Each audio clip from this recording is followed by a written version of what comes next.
సూర్యున్నే బొట్టుగా పెట్టినవు, బళ్ళాన్నే చేతిల పట్టినవు, మహమారి తలలే నరికినవు పెద్దమ్మ, నరకానికి దుష్టుల దరిమినవు.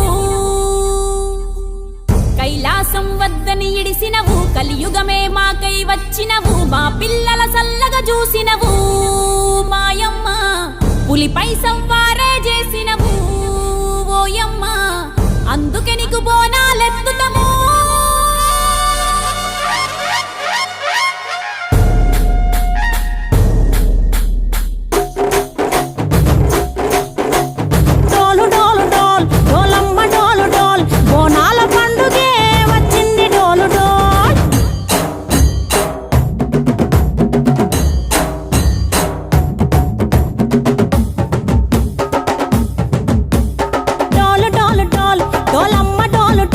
బోనాల పండుగే వచ్చింది డోలు డోల్.